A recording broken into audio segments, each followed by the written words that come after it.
Hello friends, ધમુસ kitchen and blog પર તમારું સ્વાગત છે. મિત્રો, ખીચું પાપડીનો લોટ તો તમે ઘણીવાર ખાધો હશે, પણ ખીચુના ટેસ્ટને બે ઘડી ભૂલી જાઓ એવો ચટપટો ટેસ્ટી યમી ખાટો લોટ નહીં ખાધો હોય. વર્ષો પહેલાં જ્યારે અત્યાર જેવી નાસ્તાની સુવિધા ન હતી, ત્યારે દાદી નાનીના સમયમાં સવારે કે સાંજે હળવી ભૂખમાં નાસ્તા તરીકે આ રેસિપી બનતી. ખૂબ જૂની આ વિસરાતી વાનગીને આપણે લગભગ ભૂલી ચૂક્યા છીએ. તો આજે બનાવીશું આપણી ગુજરાતી ટ્રેડિશનલ રેસિપી ખાટો લોટ. તો ચાલો ઝડપથી બનાવવાની રીત જોઈ લઈએ. આજની રેસિપી બનાવવા માટે આપણે અહીંયા કરકરો લોટ જોઈશે. તો અહીંયા મેં ભાખરી કરવા માટે અથવા તો લાપસી કરવા માટે જે લોટ આપણે લેતા હોઈએ કરકરો, એ લોટ લીધેલો છે.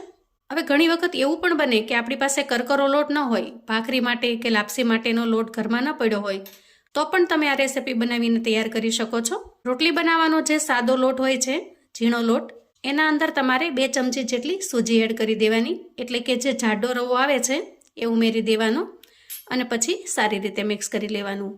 એમ કરવાથી પણ તમે સરસ મજાનો કરકરો લોટ બનાવીને તૈયાર કરી શકો છો. હવે આપણે લોટનું માપ લઈ લઈએ. તો જુઓ, મેજરમેન્ટથી જોઈએ તો અહીંયા આપણે 1 વાટકી જેટલો લોટ લીધેલો છે.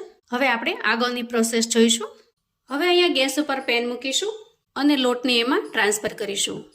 ગેસની ફ્લેમને આપણે એકદમ ધીમી રાખી અને 1 મિનિટ માટે આ લોટને શેકી લેવાનો છે.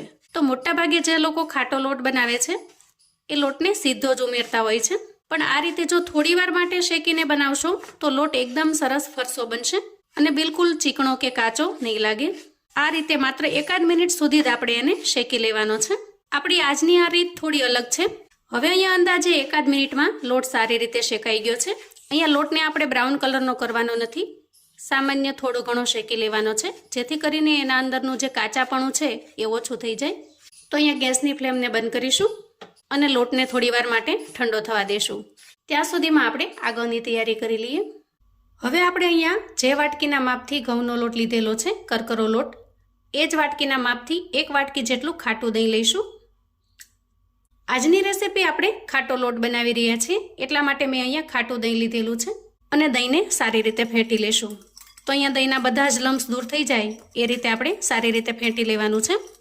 તો જુઓ, અહીંયા દહીંમાં બિલકુલ લમ્સ ન રહે એ રીતે આપણે દહીંને ફેંટી લીધું છે.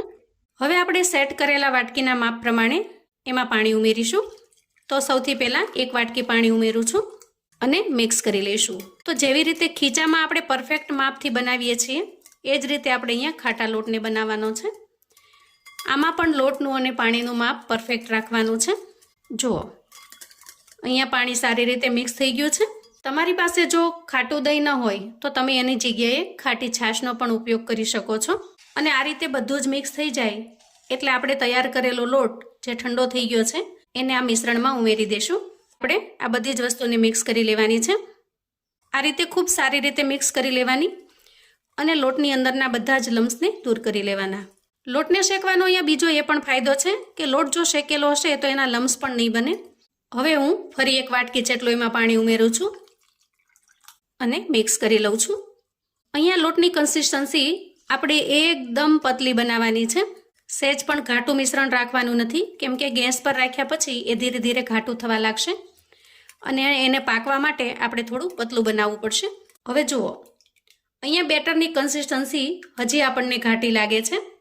આપણે હજી આનાથી થોડું પતલું બનાવવાનું છે, એટલે કે ચમચી અંદર બેટર સહેજ પણ ચોટે નહીં એ રીતે બનાવવાનું છે. તો ફરી હું આમાં 1 વાટકી પાણી ઉમેરું છું, એટલે કે આપણે અહીંયા ટોટલ 3 વાટકી પાણી ઉમેરેલું છે. તો જેવી રીતે ખીચાની અંદર 1 વાટકી લોટની સામે 3 વાટકી જેટલું પાણી ઉમેરવામાં આવે છે, એવી જ રીતે આના અંદર 3 વાટકી જેટલું પાણી આપણે ઉમેરેલું છે. હવે જુઓ, હવે તમે જોશો કે ચમચીની અંદર બેટર ચોંટતું નથી. આ કન્સિસ્ટન્સીમાં આપણે બેટરને બનાવીને તૈયાર કરવાનું છે. તો અહીંયા બેટર બનીને તૈયાર છે. હવે આપણે ગેસ તરફ જઈશું. અહીંયા ગેસ ઓન કરી ગેસ ઉપર મેં નોનસ્ટિક કડાઈ મૂકેલી છે. તમારે આ રીતે કોઈ નોનસ્ટિક કડાઈ લેવાની અથવા તો કોઈ જાડા તળિયાની કડાઈ લેવાની છે. અને હવે આપણે 2 નાના ચમચા જેટલું તેલ લઈશું. આ રીતે તેલ થોડું ગરમ થાય એટલે આપણે એમાં 1 ચમચી રાઈ ઉમેરીશું. થોડી અમથી 5 ચમચી જેટલી હિંગ ઉમેરીશું, ચપટી જેટલી. 1 લીલું મરચું મેં આ રીતે સમારીને રાખેલું છે, એને ઉમેરી દઈએ. 3 થી 4 મીઠા લીમડાના પાનને મેં ઝીણા ઝીણા સમારીને તૈયાર કરેલા છે, એને ઉમેરી દઈએ. 8 થી 10 લસણની કળીઓને મેં આ રીતે ઝીણી સમારેલી છે એને ઉમેરી દઈએ અને 1 ચમચી તલ ઉમેરી દઈએ. હવે આ બધી જ વસ્તુને સારી રીતે સાંતળી લેવાની છે. અહીંયા લસણની કળીઓને તમે ઝીણી ઝીણી ક્રશ કરીને નાખી શકો છો, ઝીણી ઝીણી ખાંડીને પણ. લસણની કળીનો ટેસ્ટ ખાટા લોટની અંદર ખૂબ જ સરસ આવે છે, પણ જો તમે લસણ ન ખાતા હો તો સ્કીપ પણ કરી શકો છો. બધી જ વસ્તુ સારી રીતે સતળાઈ ગઈ છે તો આપણે એમાં 5 ચમચી જેટલી હળદર ઉમેરીશું અને સારી રીતે મિક્સ કરી લઈશું. આ રીતે વઘારની અંદર જો હળદર ઉમેરી દઈએ તો ખાટા લોટમાં ખૂબ સરસ કલર આવે છે અને બધું જ સારી રીતે સતળાઈ જાય એટલે લોટને આ રીતે ચમચીથી એક વખત હલાવી લેવાનું, જેથી કરીને નીચે લોટ બેસી ગયો હોય તો એ સારી રીતે મિક્સ થઈ જાય. અને પછી પેનમાં ઉમેરી દઈએ અને તરત જ આપણે અહીંયા સ્વાદ પ્રમાણે મીઠું ઉમેરી દઈએ અને સારી રીતે મિક્સ કરી લઈએ. હવે આપણે અહીંયા સ્પેચ્યુલાની મદદથી આ રીતે ધીરે ધીરે ચલાવતું જવાનું છે, કેમ કે ધીમી ફ્લેમ રાખીશું તો પણ લોટ ધીરે ધીરે ઘાટો થવા લાગશે. અહીંયા માત્ર અડધી મિનિટમાં જ લોટ એકદમ સરસ ઘાટો બની ગયો છે. આપણે અહીંયા લોટ પહેલાં અગાઉ શેકેલો હોવાથી કાચો રહેવાની બિલકુલ શક્યતા છે નહીં, પણ જો કાચો લોટ ઉમેરેલો હશે ને તો આપણને એ ચિંતા સતત રહેશે કે લોટ કાચો રહી જશે તો ટેસ્ટમાં નહીં મજા આવે. હવે જુઓ, આ રીતે થોડું થીજી જાય, મિશ્રણ થોડું ઘાટું થઈ જાય, એ સ્ટેજે ગેસની ફ્લેમને આપણે એકદમ ધીમી કરી લેવાની છે, સાવ સ્લો ઉપર, અને ઢાંકણ ઢાંકી અને 2 મિનિટ માટે લોટને સીજવા દેવાનો છે. વચ્ચે 2 વખત આપણે ચેક કરી લેવાનું છે કે નીચે લોટ બેસી ન જાય.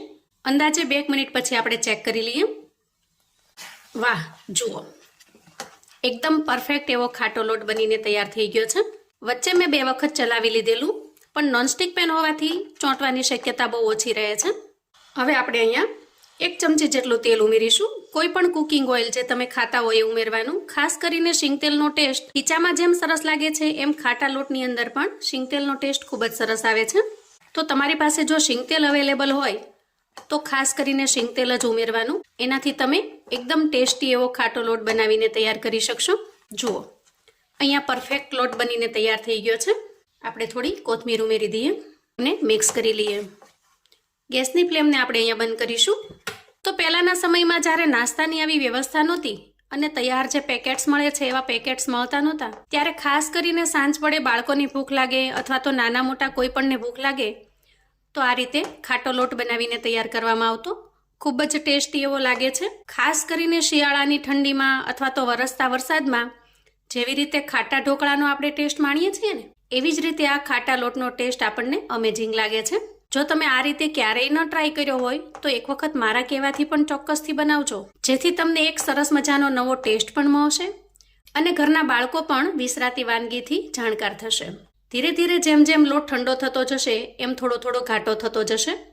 તમારે જેમ જેમ લોટ સર્વ કરવો હોય એમ કડાઈમાંથી લેતો જવાનો અને ઉપર ઢાંકણ ઢાંકતું જવાનું. અને જો વધારે ઠંડો થઈ ગયો હોય તો થોડીવાર ગરમ કરી લેવાનો. આ ખાટા લોટનો ઓરિજિનલ ટેસ્ટ તમને ગરમા ગરમ હશે તો જ આવશે. અહીંયા પીરસતી વખતે ઉપરથી થોડું શીંગ તેલ ઉમેરીશું, થોડા શેકેલા તલ ઉમેરીશું, થોડી કોથમીરથી ગાર્નિશ કરીશું અને છેલ્લે ધ મોસ્ટ ઇમ્પોર્ટન્ટ આચાર મસાલો. જુઓ, જોતાં જ તમને ખાવાનું મન થઈ જાય એવો ટેસ્ટી લાગી રહ્યો છે. તો મિત્રો, આવું અવનવું જાણવા માટે અને મને સપોર્ટ કરવા માટે ચેનલ પર જો તમે નવા છો તો પ્લીઝ ચેનલને સબસ્ક્રાઈબ કરો. વિડીયો ગમે તો લાઈક અને શેર કરો. તમારા સગા સંબંધી મિત્રોને પણ આપણી આજની આ એકદમ યમી અને ચટપટા એવા ખાટા લોટની રેસિપી ચોક્કસથી શેર કરજો, જેથી એ લોકો પણ બનાવીને તૈયાર કરી શકે, એન્જોય કરી શકે અને એના પરિવારને પીરસી શકે. કોમેન્ટમાં મને ચોક્કસથી જણાવજો મિત્રો કે તમે આ મારો વિડીયો ક્યાંથી અને કયા ગામથી જોઈ રહ્યા છો અને આજની આ રેસિપી તમને કેવી લાગી છે. ફરી મળીશું એક નવી રેસિપી સાથે. ત્યાં સુધી આવજો મિત્રો.